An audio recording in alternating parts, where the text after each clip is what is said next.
There was a time in my life when my mind felt like a storm, endless thoughts pulling me in every direction. I felt trapped, unable to focus or rest, and every little worry seemed bigger than it really was. It felt as though my mind was the loudest room I couldn't escape. But everything shifted when I started learning about the teachings of Buddhism. Buddhism teaches us that our thoughts are not who we are. They're just passing clouds in the vast sky of our minds. Yet most of us cling to these clouds, letting them dictate our emotions and actions. When we hold on too tightly to regrets, fears, or distractions, we fill our mental space with noise, leaving no room for peace. I've learned that peace is not something we chase. It's something we create by letting go. I've walked this path, and I know it's not easy. But with simple, mindful strategies, I found a way to quiet the storm and let clarity and calm take over. I want to share these with you because I know how much lighter life can feel when we stop overthinking and start living fully. We will explore ways to release mental clutter, reconnect with the present, and embrace balance. These practices are not about escaping your thoughts. They're about changing your relationship with them. And through these, you'll realize that peace is not something waiting for you in the future. It's already here, in this very moment, when you choose to let go. Let's take this journey together, step by step, and discover how to free our minds, reclaim our focus, and truly live with purpose. 1. Use positive affirmations. If I've learned one thing from Buddhist teachings, it's this: the way we speak to ourselves shapes the world we live in. For a long time, I didn't realize how often I fed my mind with negativity. I would wake up feeling already defeated, telling myself, "You're not good enough," or "Today is going to be hard." These words, even though silent, were planting seeds of doubt and fear in my heart. And those seeds grew into anxiety, overthinking, and self-doubt. But then I came across a powerful teaching: what you think, you become. This simple yet profound idea shifted everything for me. I started to realize that my thoughts weren't harmless. They were the foundation of my reality. That's when I began using positive affirmations. Affirmations are like a gentle reprogramming of the mind. They aren't about lying to yourself or ignoring difficulties. They're about choosing thoughts that nourish your spirit. When I first began, it felt awkward. Standing in front of a mirror and saying things like, "I am enough," or "I deserve peace," didn't feel natural. But as I repeated them day after day, something started to change. My mind, once so accustomed to harshness, began to soften. The storm of negativity that once consumed me started to calm. The beauty of affirmations is that they don't have to be complicated. They just need to be truthful and aligned with what you want to cultivate. For example, if you often feel overwhelmed, you might say, "I am calm and capable." If you struggle with self-worth, you could tell yourself, "I am valuable just as I am." One of the most transformative practices for me was pairing affirmations with mindfulness. When I noticed a negative thought arising, like, "I'm going to fail at this," I would pause, acknowledge the thought, and replace it with an affirmation. It was like planting a flower in the middle of a thorn bush. Slowly but surely, the flowers began to overtake the thorns. I want to emphasize this. Affirmations are not a quick fix. They're a practice. There will be days when your inner critic seems louder than ever, and that's okay. Those are the days when affirmations are most important.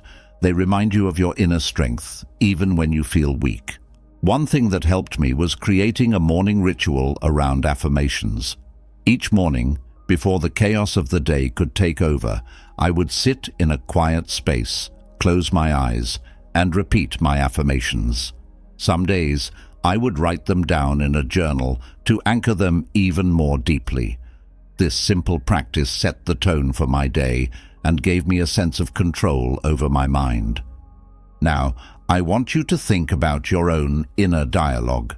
Are your thoughts kind? Do they support you, or do they tear you down? If you feel that your mind is often unkind, I urge you to try affirmations.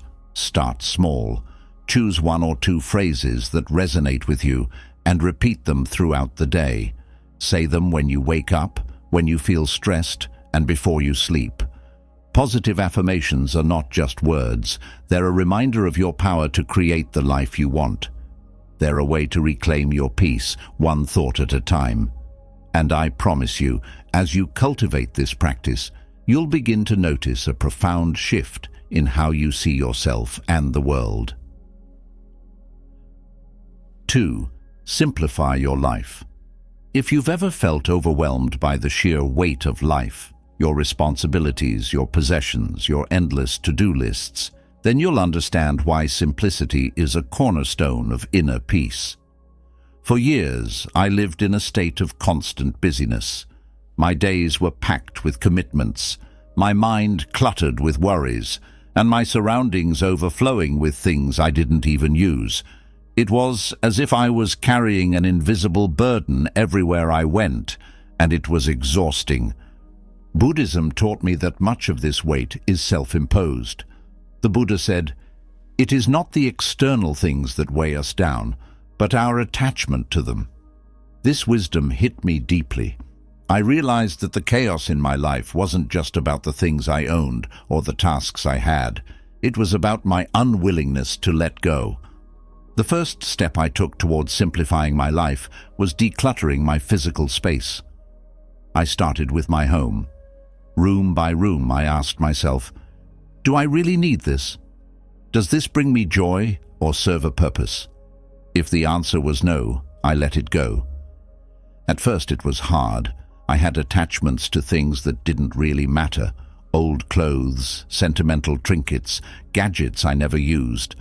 But as I released these items, I felt lighter, freer. My home began to reflect the calm I was seeking in my mind.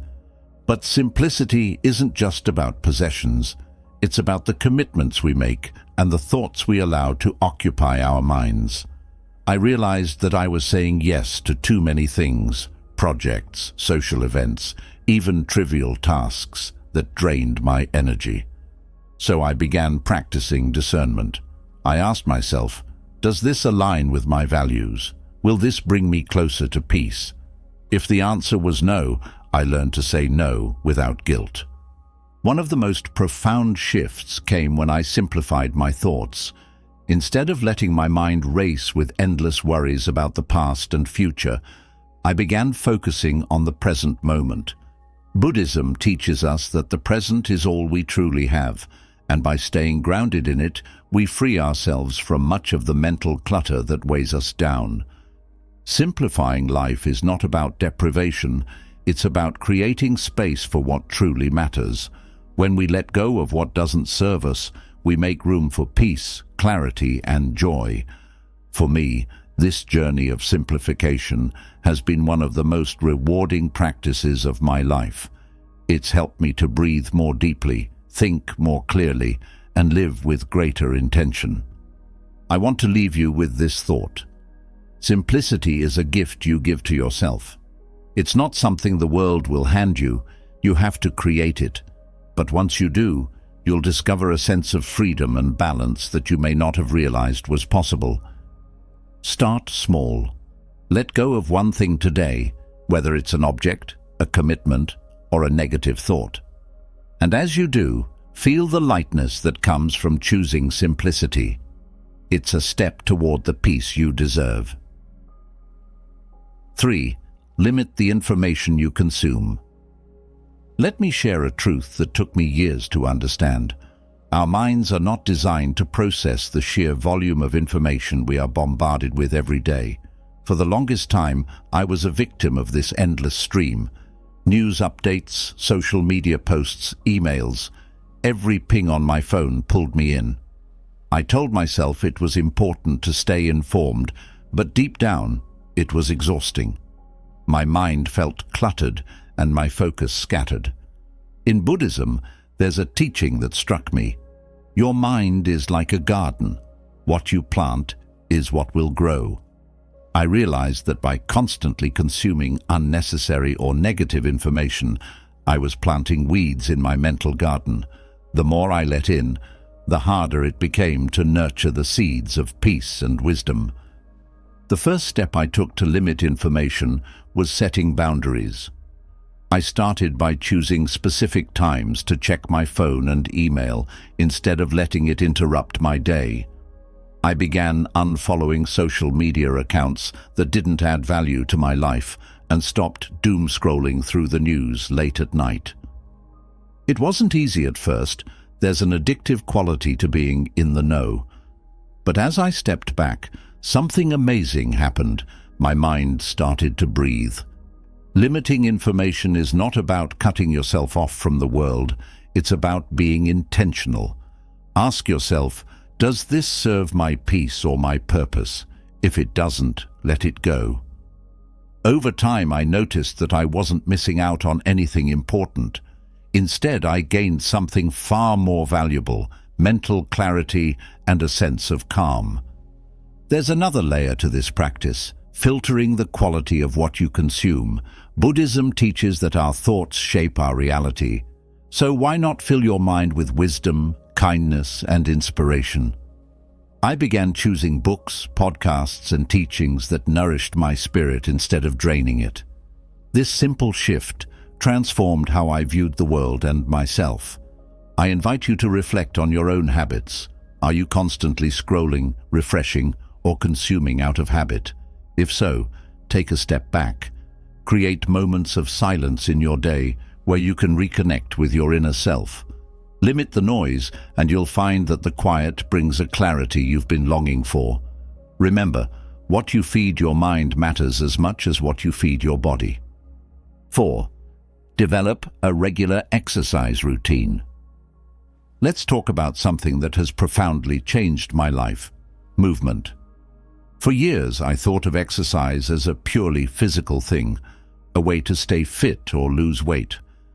But when I began to see it through the lens of Buddhist mindfulness, I realized it was so much more. Exercise became a sanctuary for my mind, a place where I could reconnect with the present moment and release the burdens I was carrying. Buddhism teaches us that the body and mind are deeply connected. When the body moves, the mind follows. I discovered this one morning during a simple walk. My thoughts had been heavy, worries about work, relationships, and the future swirling endlessly. But as I walked, focusing on the rhythm of my breath and the sensation of my feet meeting the ground, something shifted. The noise in my mind began to quiet, replaced by a sense of calm I hadn't felt in weeks. Exercise doesn't have to mean intense workouts or strict routines. It's about finding a movement practice that feels natural and joyful to you. For me, it started with yoga. The mindful stretching and deep breathing helped me tune into my body in ways I'd never experienced before. For others, it might be running, dancing, or even gardening. The key is to approach it as a form of self-care, not punishment. When you exercise with mindfulness, every movement becomes a meditation. The Buddhist principle of being present applies here beautifully. As you focus on your breath, the way your body feels, and the environment around you, you let go of distractions and come back to yourself. This practice not only clears your mind, but also creates a deep sense of gratitude for what your body can do. There were times when I felt too stressed or tired to exercise, but I learned that even a few minutes of movement could shift my entire mood. A short walk, a stretch, or a few mindful breaths were enough to break the cycle of overthinking and bring me back to the present. I encourage you to start small. Choose something you enjoy and commit to it regularly. Treat it as sacred time for yourself, a way to care for both your body and mind. And remember, it's not about perfection or results. It's about the process, the simple act of moving with intention. As you make movement a part of your life, you'll notice something profound. The same mind that felt chaotic and restless will begin to feel grounded and clear. The same body that once felt heavy or tense will start to feel lighter and more energized. This is the power of exercise when practiced with mindfulness. It's not just about changing your body, it's about transforming your whole being. 5. Meditate daily. Meditation changed my life in ways I didn't think were possible. I'll be honest with you, it wasn't easy at first. Sitting quietly with my thoughts felt uncomfortable, even overwhelming. But the more I practiced, the more I realized that meditation wasn't about emptying my mind or achieving some mystical state. It was about being present, fully aware of the moment, and learning to let go of the chaos within. In Buddhism, meditation is a cornerstone practice because it brings clarity to our otherwise cluttered minds. Think of your mind as a jar of muddy water. When you stir it, the water becomes cloudy, making it hard to see through. Meditation allows the sediment to settle, and suddenly, the water becomes clear. This is what happens when you meditate. The noise of your thoughts quiets, revealing a deep sense of peace and focus. When I first started meditating, I struggled to stay still. My mind would wander to all the things I needed to do or relive conversations I'd had earlier in the day. But instead of fighting these thoughts, I learned to simply notice them and let them pass, like leaves floating down a stream. This simple shift, to observe without judgment, was transformative. Even just 5 minutes a day can make a difference. Sit comfortably, close your eyes, and focus on your breath. Feel the air as it enters and leaves your body. When your mind wanders, and it will, gently bring your focus back to your breath. It's not about perfection, it's about practice. Over time, meditation taught me how to respond to life's challenges with calm instead of reactivity. When something stressful happens now, I pause, take a breath, and remember that I don't have to be swept away by my emotions. Meditation gave me the space to choose my response, and that is a gift I'll never take for granted. If you're new to meditation, start small. Create a space for it in your daily routine, perhaps in the morning before the world wakes up, or at night when things quiet down. Stick with it, even on days when it feels hard, because those are the days you need it most. With time, you'll notice a profound shift, not just in your mind, but in how you approach life itself. 6. Establish clear boundaries. For the longest time, I thought saying yes to everything was a sign of strength. I thought it made me dependable, likable, and successful. But all it did was leave me exhausted, resentful, and stretched too thin. It wasn't until I began exploring the Buddhist principle of compassion for myself, not just others, that I realized the power of boundaries. Boundaries are not walls to keep people out. They are guidelines that protect your peace and energy. Without them, we allow others to dictate how we spend our time, attention, and resources. Buddhism teaches us to act from a place of balance, and boundaries are essential to achieving that balance. I remember the first time I firmly said no to a request that would have overwhelmed me. My heart raced, and I felt guilty for turning someone down. But afterward, I felt an unexpected sense of relief. By honoring my own limits, I had preserved my energy for the things that truly mattered. It was a moment of self-respect and self-compassion, and it changed how I viewed my relationships and commitments. Setting boundaries doesn't mean you're selfish or unkind. In fact, it's one of the kindest things you can do for yourself and others. When you respect your own limits, you show others how to respect them too. It creates healthier, more balanced relationships built on mutual understanding and care. Start by identifying areas in your life where you feel drained or resentful. Are you overcommitted at work? Do you have relationships where you give more than you receive? Recognizing these imbalances is the first step. Then practice communicating your boundaries clearly and kindly. You don't have to justify or over-explain, simply state your needs. For me, boundaries became a way to reclaim my time and energy. They allowed me to focus on what truly brought me joy and fulfillment, rather than being pulled in every direction.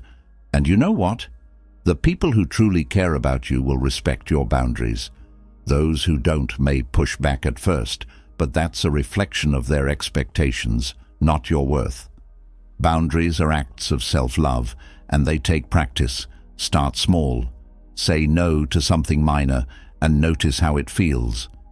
Over time, you'll build the confidence to set boundaries in bigger areas of your life. Remember, your energy is sacred. Protect it, nurture it, and use it for the things that align with your values and bring you peace. You'll find that when you establish clear boundaries, you open the door to a life that feels freer, lighter, and more intentional. 7. Surround yourself with positive people. One of the most profound lessons I've learned in my journey is that the company you keep has a tremendous impact on your mental and emotional well-being. There was a time when I surrounded myself with people who drained my energy, friends who only saw the negative side of things, who gossiped endlessly, or who didn't support my growth. I didn't realize it then, but their energy was shaping my thoughts and pulling me away from the peace I was striving to cultivate. In Buddhism, there is a teaching about the importance of Sangha, a community of like-minded individuals who uplift and support you on your path. The people around you can either encourage your growth or hinder it. When I began choosing my relationships more intentionally, everything changed. I started seeking out those who radiated positivity, kindness, and wisdom. These weren't necessarily the most successful or outgoing people. They were the ones who made me feel calm, seen, and supported. The truth is, emotions are contagious. Spend enough time around negativity, and it seeps into your thoughts and actions. But when you surround yourself with positive people, their optimism, kindness, and resilience inspire you to see the world differently. They remind you of your own strength and potential. One of the hardest yet most liberating things I've done was distance myself from relationships that no longer served me. It wasn't easy to let go of long-standing friendships, but I knew that my peace was worth it. And with every space I created, a more fulfilling connection entered my life. If you're unsure where to start, reflect on the people in your life. Do they encourage your growth? Do they make you feel valued and supported? If not, it may be time to reevaluate those relationships. It doesn't mean cutting ties abruptly or holding grudges. It simply means choosing to spend your time and energy where it feels most nourishing. I want to share this. You don't have to do this alone. Seek out spaces where positive people gather. It might be a meditation group, a class, or even an online community. Positive energy is magnetic, and the more you align with it, the more it will find you. Surrounding yourself with positive people isn't about isolating yourself from those who struggle. It's about creating a balance, a circle of support where you feel empowered to be your best self. When you embrace this, you'll notice your own energy shifting. Life feels lighter, challenges feel more manageable, and your mind becomes a more peaceful place to be. 8. Accept impermanence. If there's one truth that Buddhism has taught me, it's this: everything is temporary. It's a simple yet profound concept, and one that has brought me immense peace. For much of my life, I resisted change. I clung to people, situations, and emotions, desperately trying to make them last. But the harder I held on, the more I suffered. Buddhist philosophy revolves around the idea of anicca, or impermanence. It teaches that nothing in this world is fixed, not our joys, not our sorrows, not even our own existence. At first, this thought terrified me. How could I accept the loss of things I loved? But as I sat with it, I realized that impermanence is not something to fear. It's something to embrace. Accepting impermanence doesn't mean becoming indifferent or detached from life. It means learning to appreciate every moment for what it is, knowing that it won't last forever. This understanding has helped me savor my happiness more deeply and approach challenges with greater resilience. When I'm facing something difficult, I remind myself, this too shall pass. And when I'm experiencing joy, I hold it gently, knowing it's a gift of the present moment. There was a time when I lost someone very dear to me. The pain felt unbearable, and I didn't think I would ever heal. But as I leaned into the teachings of impermanence, I realized that grief itself changes over time. It doesn't vanish, but it transforms, softening at the edges. This realization helped me move forward, carrying their memory with love, instead of clinging to the pain of their absence. Impermanence also teaches us not to take things for granted. Whether it's a kind word from a friend, the beauty of a sunset, or even the breath we take right now, everything is fleeting. When we understand this, we begin to cherish life's moments more fully. To practice acceptance of impermanence, start small.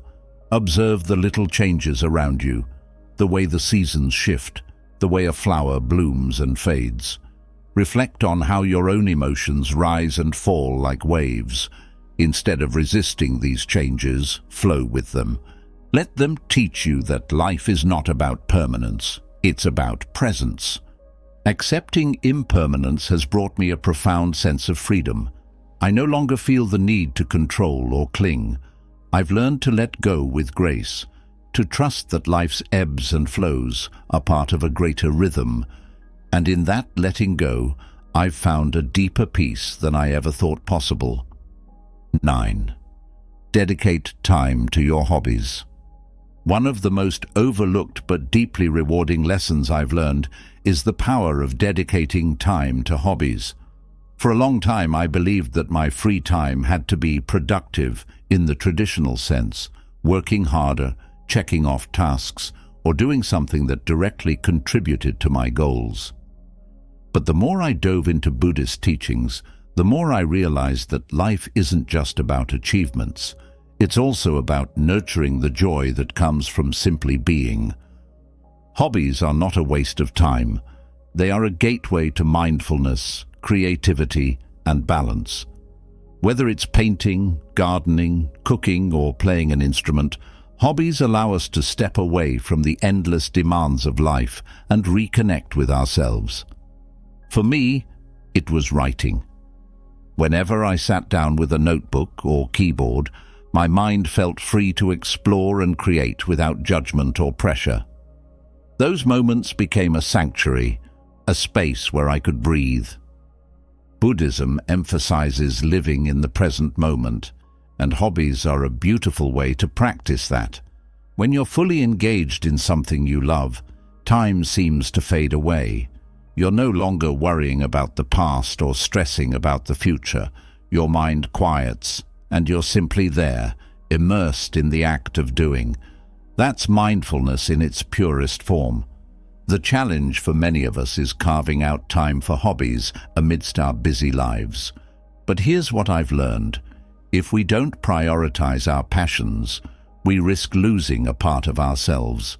Even 15 minutes a day can make a difference. Whether it's sketching a quick doodle, tending to a plant, or reading a few pages of a book, these small acts can fill your spirit in ways that no amount of work or productivity ever will.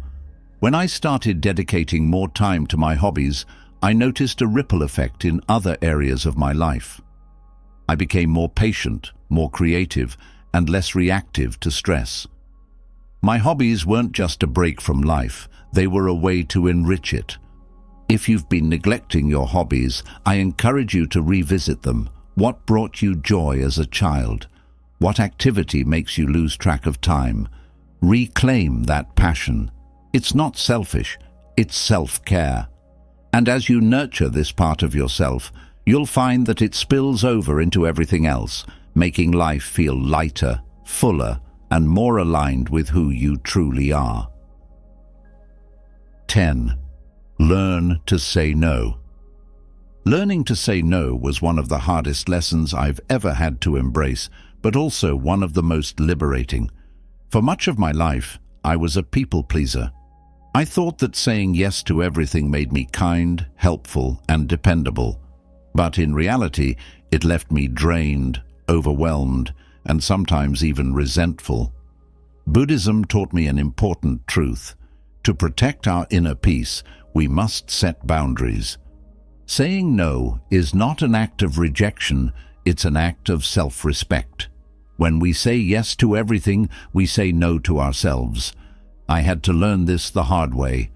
There were times when I stretched myself so thin trying to meet everyone else's needs that I neglected my own.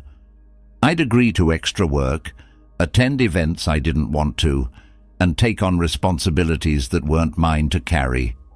And the result? Burnout. The Buddha teaches that true compassion starts with ourselves. If we cannot care for our own well-being, we cannot truly give to others. Learning to say no is a way to honor this teaching. It's not about shutting people out or being unkind. It's about recognizing your limits and choosing to invest your energy in what truly matters. The first time I said no, it was terrifying. I felt guilty and worried about how others would perceive me. But I also felt an unexpected sense of relief. By saying no to something that didn't align with my values, I was saying yes to my peace, my time, and my priorities. Over time, it became easier. I learned that I didn't have to explain or justify my no. A simple, kind response was enough. I can't take that on right now, but thank you for thinking of me. Saying no doesn't mean you're selfish. It means you're clear about what's important to you. It allows you to focus on the people and activities that bring you joy and fulfillment. And here's the surprising part. The more I practiced saying no, the more I found that people respected my boundaries. Those who truly cared for me understood, and those who didn't.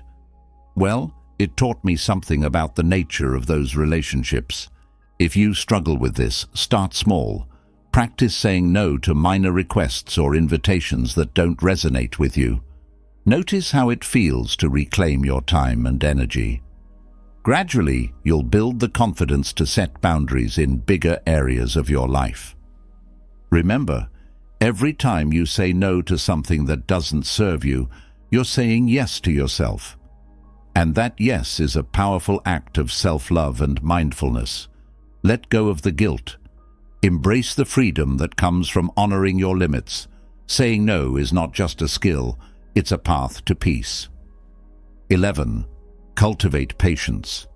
Patience is one of the most underrated virtues, yet it holds the power to transform how we experience life. For the longest time, I struggled with patience. I wanted answers immediately, results instantly, and progress without delay. Every inconvenience felt like an obstacle, every waiting period a source of frustration. It wasn't until I began to explore the teachings of Buddhism that I realized impatience wasn't just a reaction, it was a mindset, one that brought unnecessary suffering. Buddhism often compares patience to a still pond. When we cultivate patience, we allow the ripples of frustration and anger to settle, creating a clear reflection of the moment as it is. This clarity is what frees us from reacting impulsively. Patience, I've learned, is not about enduring difficulties begrudgingly. It's about embracing the flow of life with understanding and grace. I remember a time when I was stuck in traffic, running late for an important meeting. My mind was racing with frustration, thinking, why is this happening to me? But then I paused and took a deep breath. I reminded myself of the Buddhist principle of letting go. The traffic wasn't something I could control, but how I responded to it was entirely up to me. That single breath changed everything.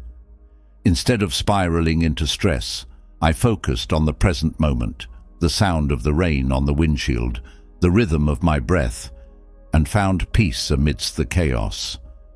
Patience is a practice, and like any practice, it requires effort and intention. One of the simplest ways to cultivate it is to start small. When you're waiting in line, instead of reaching for your phone or grumbling inwardly, take the opportunity to notice your surroundings.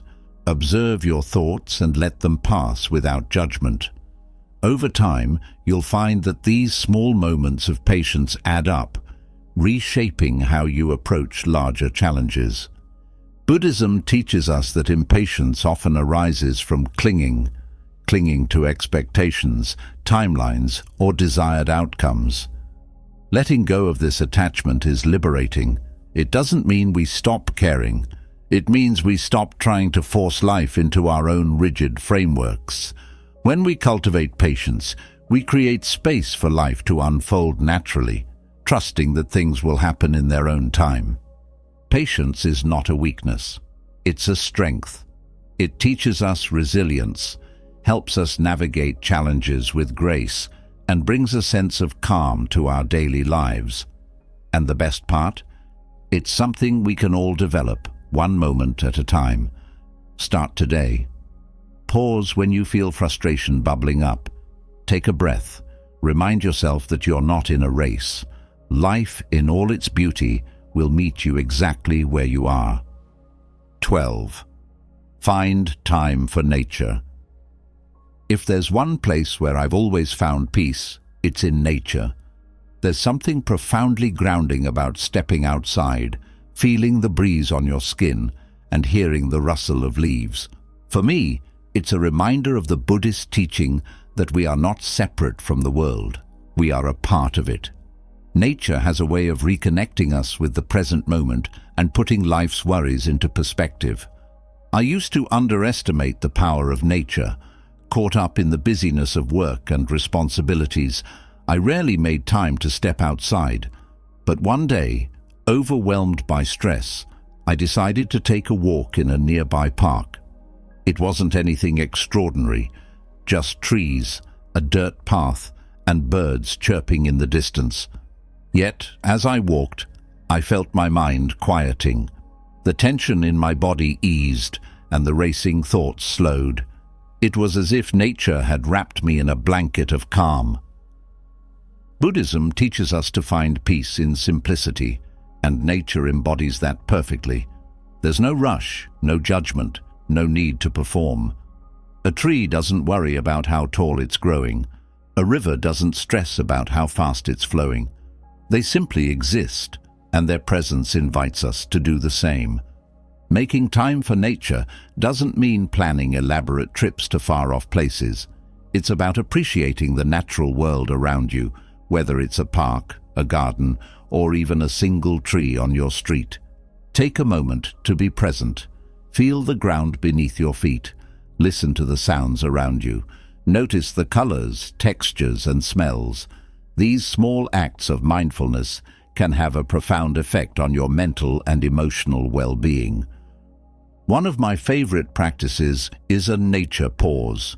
Whenever I feel overwhelmed, I step outside, even if it's just for 5 minutes. I focus on one thing, a flower, a cloud, or the way the sunlight filters through the trees. This simple act reminds me that life is bigger than my current worries. It grounds me and brings me back to the present. Spending time in nature isn't just calming, it's also healing.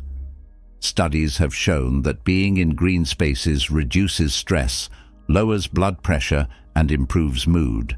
But beyond the science, there's something deeply spiritual about reconnecting with the earth.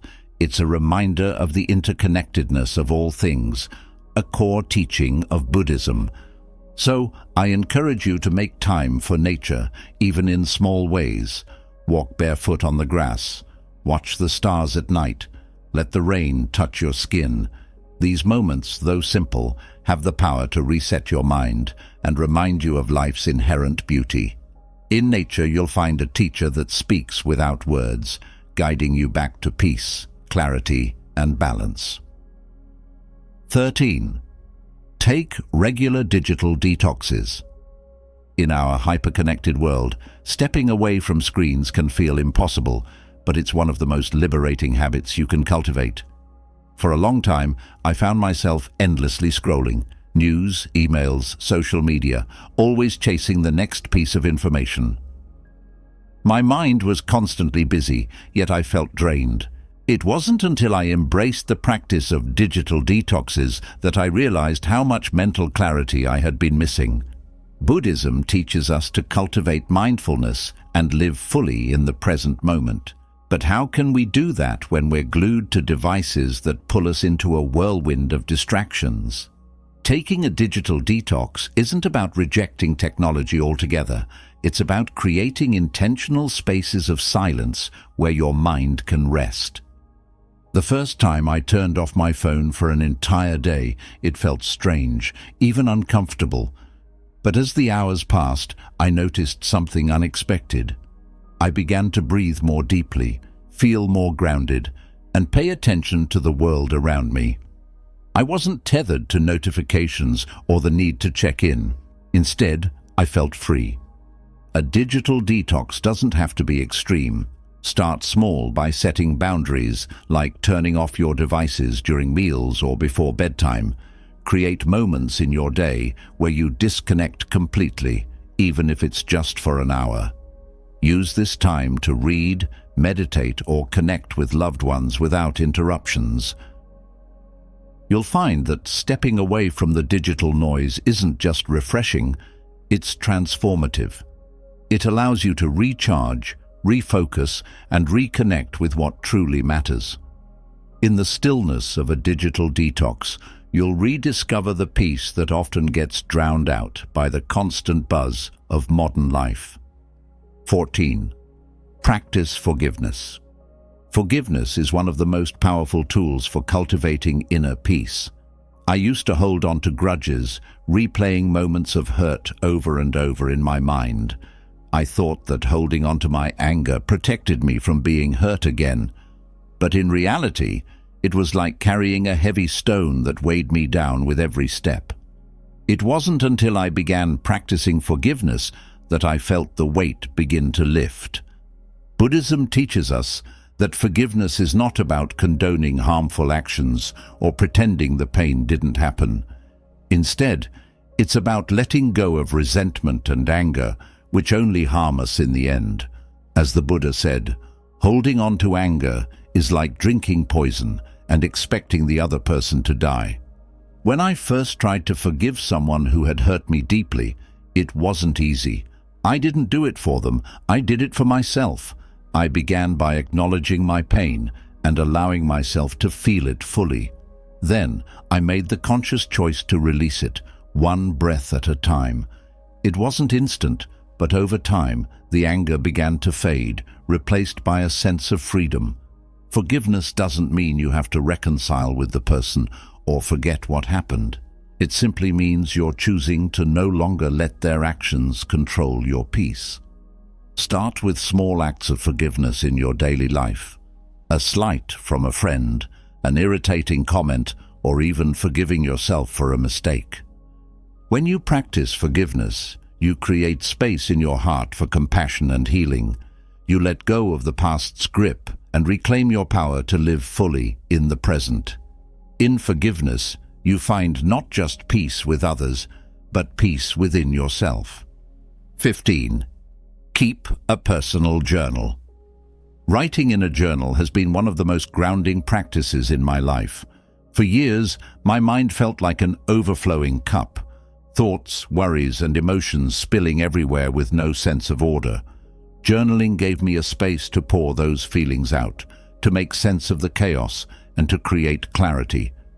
It's not just writing, it's a conversation with yourself, a safe space where you can explore your thoughts and emotions without judgment.